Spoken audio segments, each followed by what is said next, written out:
Hello, my dear students. Students, we are going to start next topic, and the name of the next topic is menstrual cycle. Right? इससे last वाले video में हमने mail और female reproductive system सारा complete कर लिया. अब next है menstrual cycle. बेटा menstrual cycle it usually starts between 12 to 15 years. In females it usually starts between 12 to 15 years. और ये कंटिन्यू रहता है कब तक? It continue till about 45 to 50 years तक ये कंटिन्यू रहता है ये साइकिल. उसके बाद ये साइकिल स्टॉप हो जाता है. तो जब ये साइकिल है तो ये साइकिल को मेंटेन कोई कर रहा है. कौन मेंटेन कर रहा है? Hormones. And this cycle is maintained by hormones. Okay और जब पहली बार ये मेंस्ट्रुअल साइकिल स्टार्ट होता है एट 12, 13, 14 और 15 ईयर्स कभी भी, तो उस स्टार्टिंग को हम बोलते हैं menarche. The initiation of menstruation is known as menarche. Menarche is the starting of menstrual cycle at puberty.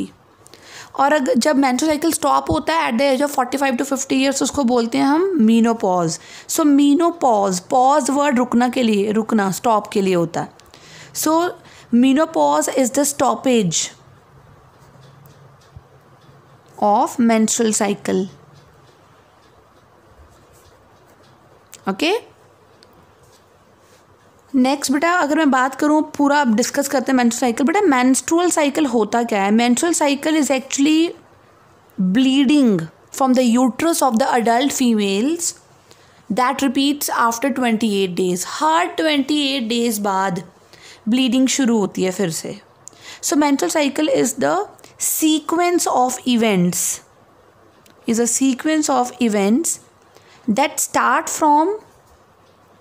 that start from one menstruation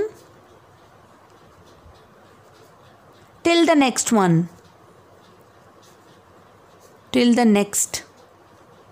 तो menstrual cycle is a sequence of event that start from one menstrual cycle till the next one. उसको हम बोलते हैं menstrual cycle and it repeats in 28 days. Okay so वो cycle of events जो शुरू होंगे एक मेंस्ट्रुअल साइकिल से लेकर टिल द नेक्स्ट वन उसको हम बोलते हैं मेंस्ट्रुअल साइकिल. इसका मैकेनिज्म कैसे होता है? उसके मैकेनिज्म को समझने के लिए देखते हैं अभी कैसे. मैं 28 डेज का साइकिल बनाऊंगी अभी यहाँ पे स्टार्टिंग फ्रॉम 1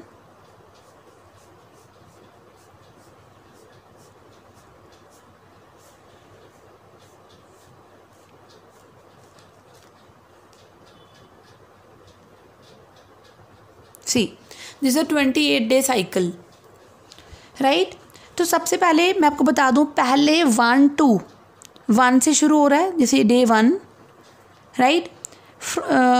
जो फर्स्ट फेज़ होता है वो होता है bleeding phase that usually last for 3 to 5 days. तो मैंने 5 डेज़ के लिए कह दिया कि this is a bleeding phase. And bleeding शुरू होना मतलब it marks a beginning of next cycle. जैसे ब्लीडिंग शुरू होता है मतलब नया साइकिल शुरू हो गया. ओके फिर डे 6 से लेकर डे हम मान के चलते हैं अप टू डे 13 तक राइट. 13th डे तक हम मान के चलते हैं that is phase is known as follicular phase. यानी कि अब जब ब्लीडिंग स्टॉप हो जाएगी, ब्लीडिंग स्टॉप होने के बाद एक नया फेज़ शुरू हो जाता है फॉलिकुलर फेज़. इस फेज़ में फॉलिकल्स मैच्योर होती हैं. आपको याद है मैंने आपको लास्ट टाइम बताया था ओवरी के अंदर फॉलिकल्स होती हैं है ना. ये जो ओवरी में फॉलिकल्स होती हैं उनको ओवेरियन फॉलिकल्स बोलते हैं. और हर मंथ ये नई फॉलिकल मैच्योर हो जाती है. मैच्योर होने पे 14th डे पे ये फॉलिकल रिलीज़ कर देती है ओवम को. याद है राइट. तो ये है फॉलिकल फेज़। और इस फेज़ में एक चीज़ और होती है, इसमें फेज़ में यूट्रस की जो लाइनिंग होती है, यूट्रस की याद है 3 लाइनिंग थी, पेरीमेट्रियम, मायोमेट्रियम एंड एंडोमेट्रियम। तो इस फेज़ में जो एंडोमेट्रियम सबसे अंदर वाली लेयर होती है वो वो थिक हो जाती है, बहुत तो नहीं कह सकते लेकिन वो थिक होनी शुरू हो जाती है, क्योंकि उसी ने ही फिर से टूटना है, right. So it thickens, right. और यूजली 14th डे को हम बोलते हैं ओवुलेटरी फेज़। क्या बोलते हैं बेटा? Ovulatory phase. क्यों बोलते हैं? बिकॉज इस टाइम पे क्या होनी होती है? ओवुलेशन होनी होती है। This is a phase when ovulation starts. तो ओवुलेशन स्टार्ट होती है at the day 14th day पे ओवुलेशन शुरू हो जाएगी। ओके, सो उसके बाद ओवुलेशन यूजली ज़रूरी नहीं है बेटा 14th डे पे ही हो, क्योंकि मेंस्ट्रुअल साइकिल मोस्टली इरेगुलर होता है फीमेल्स में। तो कई बारी पहले भी हो जाती है ओवुलेशन, या कई बारी 18th डे तक भी होती है ओवुलेशन। सो ये अलग हो गया ये कि ये क्योंकि प्रेडिक्ट नहीं कर सकते हम कब होएगी ओवुलेशन, क्योंकि मेंस्ट्रुअल साइकिल मोस्टली इरेगुलर सा भी होता है।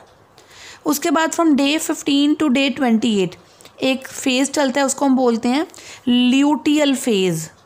Luteal phase, right. इसमें एंडोमेट्रियम की लेयर और थिक होनी शुरू हो जाती है, यानी कि यूट्रस की लेयर और थिक होना शुरू हो जाएगी। सो यूट्रिन लेयर अगेन थिकन्स।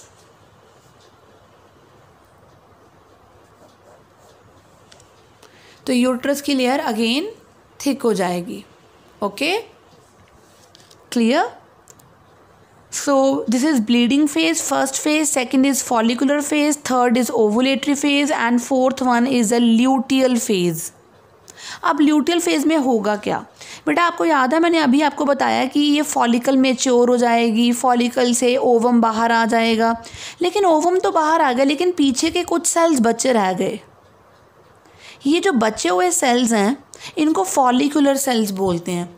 ये फॉलिकुलर सेल्स ग्रो होना शुरू होते हैं, ये ग्रो के एक स्ट्रक्चर बनाते हैं, उसको हम बोलते हैं कॉर्पस ल्यूटियम। क्या बोलते हैं बेटा?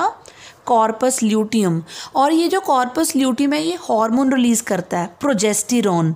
And progesterone exactly pregnancy maintaining hormone होता है ये, तो ये प्रेगनेंसी को मेंटेन कराता है। तो फीमेल की बॉडी हर मंथ अपने आप को प्रेगनेंसी के लिए मेंटेन करती है। अगर ओवम की फर्टिलाइजेशन हो जाती है स्पर्म के साथ, फिर तो ये कॉर्पस ल्यूटियम 9 मंथ्स के लिए ग्रो ही करता जाएगा पूरा, और प्रोजेस्टेरॉन रिलीज़ करके प्रेगनेंसी को मेंटेन कराता जाएगा। लेकिन अगर ऐसा हुआ कि ओवम फर्टिलाइज नहीं हुआ, तो ये एट द एंड देखा जाए तो 27th डे पे ये डीजनरेट हो जाता है। ये डीजनरेट होने के बाद, राइट, प्रोजेस्टेरॉन रिलीज़ नहीं करेगा, तो अगला साइकिल फिर से शुरू हो जाता है, राइट। नेक्स्ट साइकिल शुरू हो जाता है, यानी कि मेंस्ट्रुएशन शुरू हो जाती है, ब्लीडिंग शुरू हो जाती है। और ब्लीडिंग शुरू होना मतलब नया साइकिल शुरू हो गया। ओके, सो हम इसके मैकेनिज़्म को मैं आपको बताऊंगी अब मैकेनिज़्म क्या है। तो हमें पता है कि ओवरी हर मंथ एक ही एग रिलीज़ करती है। तो ये देखो ओवरी की डायग्राम में नीचे बनाई हुई है। ओवरी हर मंथ एक एग रिलीज़ करती है, वो भी कौन से डे पे? 14th डे पे। तो यूट्रस हर मंथ अपने आप को प्रिपेयर करता है कि एग फर्टिलाइज होगा स्पर्म के साथ और रिसीव होगा, और इसीलिए यूट्रस अपनी लाइनिंग को क्या करता है? थिक करता जाता है। यूट्रस की लाइनिंग थिक होती जाएगी, क्योंकि उसको ऐसा लगता है कि बॉडी में प्रेगनेंसी होएगी और एम्ब्रियो को इम्प्लांट कराना पड़ेगा, यानी कि यूट्रस में एम्ब्रियो इम्प्लांट होगा और उसकी ग्रोथ होएगी वहाँ पे।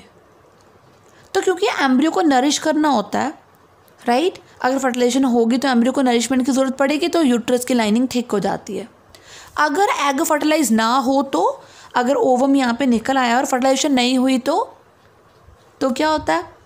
यस, तो ये लाइनिंग, यूट्रस की लाइनिंग, ये देखो मैं यहाँ पे ड्रॉ करूँ यूट्रस,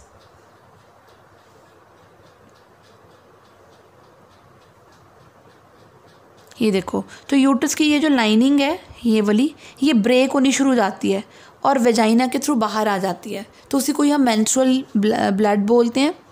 और म्यूकस भी साथ में होता है, और पता है जो ओवम फर्टिलाइज नहीं हुआ होता है वो भी बाहर आ जाता है बॉडी के। यस, जो अनफर्टिलाइज्ड ओवम होता है ना वो भी बॉडी के बाहर निकल आता है। तो इस प्रोसेस को हम बोलते हैं menstruation. Okay, so this is all about menstruation. Next हम डिस्कस करेंगे अभी एक topic that is fertilization. Okay,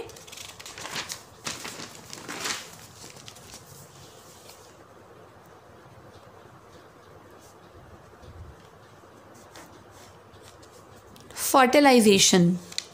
But what is fertilization? Fertilization is a fusion. It's a fusion of male and female gamete. So it's a fusion of male and female gamete. और fusion of male and female gamete होने के बाद क्या बनता है हमारे पास? Zygote. तो gamete क्या होता है? मेल का एन, फीमेल गेमीट भी क्या होता है? एन। जायगोट क्या बन जाता है? 2n। 2n बेटा मैं आपको सारी ये चीज़ें करवा चुकी हूँ। डिप्लॉयड बन जाता है। गेमीट्स क्या होते हैं? पहले हैप्लॉयड होते हैं, हैप्लॉयड। और जायगोट अब क्या बनेगा? डिप्लॉयड बनेगा, बिकॉज ऑफ फ्यूजन से बना है। इसी प्रोसेस को फ्यूजन ऑफ मेल और फीमेल गेमीट के मेल और फीमेल गेमीट के फ्यूजन को हम बोलते हैं फर्टिलाइजेशन। तो इसका मैकेनिज्म कैसे है ये देखो। मैकेनिज्म, सो ड्यूरिंग कॉपुलेशन, देखो ड्यूरिंग मेटिंग जो मेल होता है वो अपनी इरेक्ट पेनिस से फीमेल के वेजाइना के अंदर सीमेन को रिलीज कर देता है, और इसी प्रोसेस को हम बोलते हैं insemination. So during copulation male discharges semen inside female's body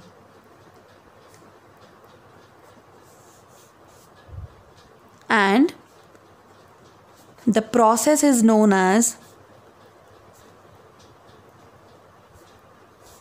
insemination. Okay, तो वो सीमेन जो है उसमें होता क्या है? Semen actually contain 10% of the sperms, बाकी उसमें लिक्विड पोर्शन होता है। वो कहाँ से आया वो याद है? मैंने आपको लास्ट वीडियो में करवाई थी, कुछ ग्लैंड्स कराई थी, प्रोस्टेट ग्लैंड, कॉपर्स ग्लैंड, है ना, कराई थी ना। वो ग्लैंड्स, ये सेमिनल वेसिकल, वो ग्लैंड्स जो हैं वो सक्रीशन पोर कर देती हैं। तो स्पर्म और सक्रीशन ऑफ एसेसरी ग्लैंड्स के मिक्सचर को हम सीमेन बोलते हैं। तो 10% सीमेन स्पर्म्स होते हैं, इसका मतलब है 10% स्पर्म्स मतलब अबाउट 300 मिलियन स्पर्म्स रिलीज होते हैं एक टाइम इजैकुलेशन पे। एक बारी इंसेमिनेशन पे 300 मिलियन स्पर्म्स रिलीज होते हैं। और out of 300 million only one is able to fertilize with the ovum. A single sperm is able to fertilize with ovum, और वो भी फैलोपियन ट्यूब के अंदर, inside the fallopian tube, right. और आपको याद है मैंने बताया था फैलोपियन ट्यूब में एक रीजन होता है एम्प्यूला रीजन, याद है बेटा? एम्प्यूला रीजन वो रीजन होता है जहाँ पे फर्टिलाइजेशन होती है, यानी कि स्पर्म्स जो है वो फीमेल की बॉडी में वेजाइना में इंट्रोड्यूस तो हो जाएंगे, जैसे ये यूट्रस है,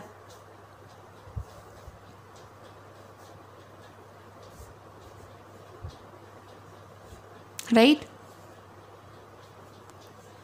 बहुत रफ सी डायग्राम बनाई है मैंने आपको समझाने के लिए। तो सपोज़ यहाँ पे सीमेन इंट्रोड्यूस हो गया, तो सीमेन जो है वो में से स्पर्म्स रश करेंगे, मूव करेंगे, कहाँ तक? एम्प्यूला रीजन तक आएंगे। और एम्प्यूला रीजन में अगर ओवम होगा उस टाइम पे तो फर्टिलाइजेशन हो जाएगी, और फर्टिलाइजेशन होने पे क्या बन जाएगा? जायगोट बन जाएगा। So out of the million of sperms, only one is able to fertilize, not reach, only one is able to fertilize the ovum, and the process is known as fertilization.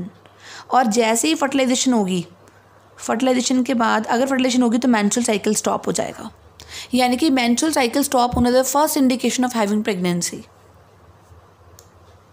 Results in stoppage of menstruation,